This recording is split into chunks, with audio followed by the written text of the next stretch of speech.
Hello, welcome to Old Nerd Buys Comics from eBay, Afresh.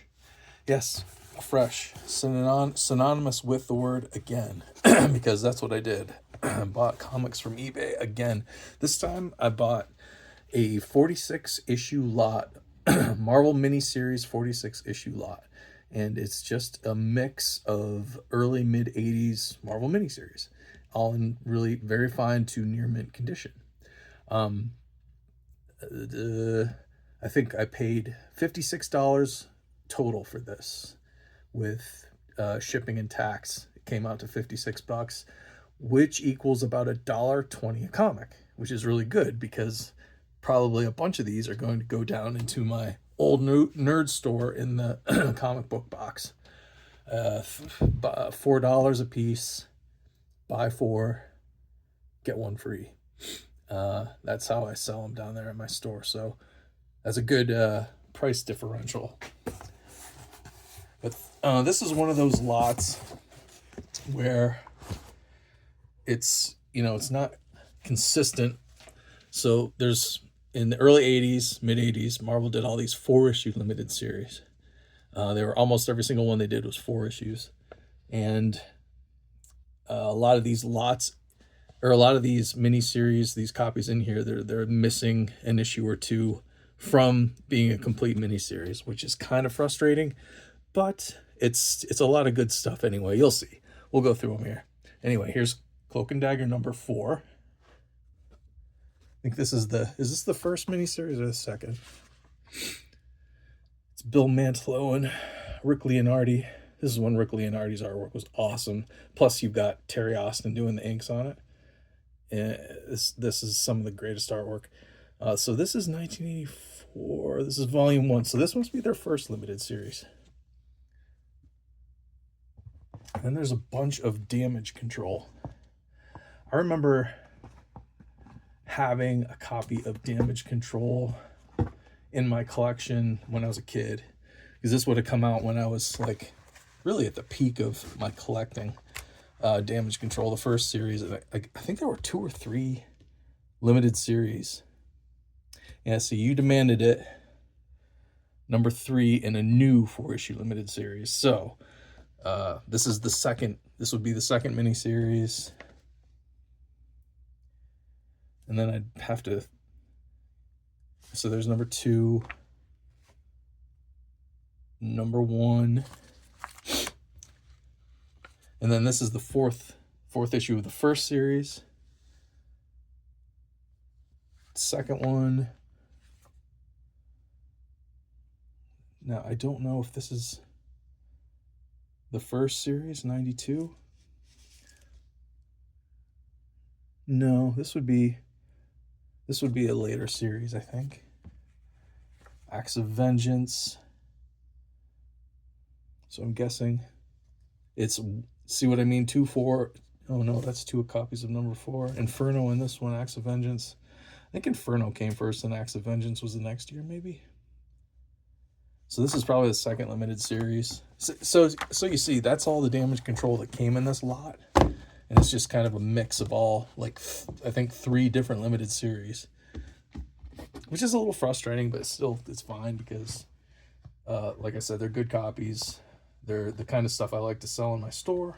So it's perfect. 3 issues of the Falcon limited series from 83. Mike Zeck cover. Is that Mike Zeck? Can't remember. That's Paul Smith. This, can't tell who that cover artist is off the top of my head. Wait, does it say? This is Alan Kupperberg. But that's missing 1 issue to be a complete series. Then we've got, see now here you've got Firestar. You've got all 4 issues, including the fantastic Arthur Adams cover on number 3. But yep, full series here of Firestar. Oh, then what do we got here? Next is Hawkeye. And I don't know, this is 4 issues, but is it all the same series? I think there were 2 Hawkeye limited series. I'm guessing that this is Yeah, this is the first limited series, so there's all 4 issues of that. Now we're on a roll. 2 full series in a row. What's next? Here we have Hercules. And again, there were a couple different 4-issue limited series. So let's see, December, November, October, September. So I guess, yep, that's probably the first full limited series. I think there was one a year or two after this as well. Oh, and here we go. Now we're back to just bits and pieces of limited series. Iceman number 3 of a 4-issue series. That's a Mike Zeck cover. Long Shot number 5. Arthur Adams, his first time at Marvel. Oh man, this issue's messed up. Look at that. Look at that. You see that? It's like the staples are off or something, but no, the pages are extra long. Look at, I've never seen one do that before. It's even on the bottom, but at the top, the pages are bigger than the cover. I wonder how that happened. Well, it looks like maybe the bottom of the cover got cut short or something. I don't know. That's weird. Interesting. Well, I like the oddballs. I'll keep that in my collection maybe. Here's Machine Man. 4-issue series with these really cool Barry Windsor Smith covers. See, stuff like that, if it's the full series, after I check it against the copies in my personal collection to see if perhaps any of these are in better condition than mine, I'll replace them, put the nicer copy in my collection. But once all that's done, like, I'll probably like bag up Machine Man in one comic bag and just like write on a sticker on the front of the bag like Machine Man full limited series, X amount of dollars, that kind of thing. Like, I'll sell them as sets, the ones that are full. And then there was 3 issues of Submariner. This was a 4-issue limited series. I think there was also a 12-issue limited series around this time. Maybe it came out before this. But there's 1, 3, and 4 of Prince Namor the Submariner. Oh, and here, this is all 3 issues of Quest Probe. This was a video game tie-in. There were supposed to be 4 issues of this. And who was supposed to be in the last and 4th issue? Anyway, I think it got put in Marvel Fanfare. This never, a 4th issue never came out of this.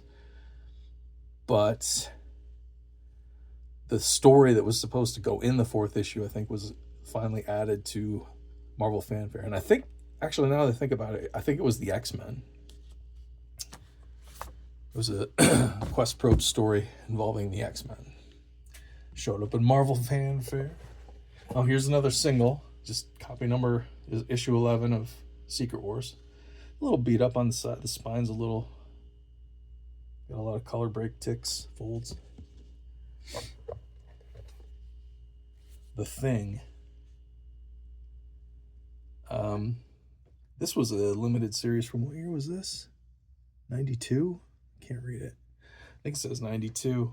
I don't remember this at all. This was kind of around the time I was phasing out of collecting. So this is John Byrne. No kidding. John Byrne, Joe Sinnott. Well, that's cool. I didn't know that. If I had known that, I probably would have gotten it. I didn't know John Byrne did a Fantastic Four limited series in the early 90s. He left Marvel, and when he left Marvel in like 85 or whenever it was, 86, and went to DC, like he'd been doing the Fantastic Four for a long time. And he went to DC and started Man of Steel, Superman, Action Comics over there, did that for a couple of years, and I think around 88 he came back to Marvel. But I didn't know he ever went back to the Fantastic Four like this. That's cool. Or maybe it was like a different creative team every issue for this series. I'm not sure. Oh wait. Originally presented in Marvel 2-in-1 number 50. Oh, this is no wonder. This is a reprint series. Gotcha. So yeah, I wouldn't have been too interested in that even if I knew it was out. I don't care about reprints, I guess. Vision of the Scarlet Witch. This is their first limited series. It's 12 issues. So I think this may have come out in around 1985. It says on the corner box. It says 1985. See, I wonder if this came out around the same time as that original Submariner 12-issue series. Or maybe I'm dreaming. Maybe I'm not remembering it correctly. West Coast Avengers 4-issue limited series, issue 2 and 4. Then X-Men Alpha Flight 1 and 2. Love these Paul Smith artwork in these. He's so good. And they continue the story from New Mutants Special number 1 and Uncanny X-Men Annual number 9. That whole Asgard saga. This kind of is like chapter 2 to that. Fantastic stuff. And then last but not least, X-Men and the Micronauts 1, 2, and 4. Not in the nicest condition with issue number 1. That's for sure.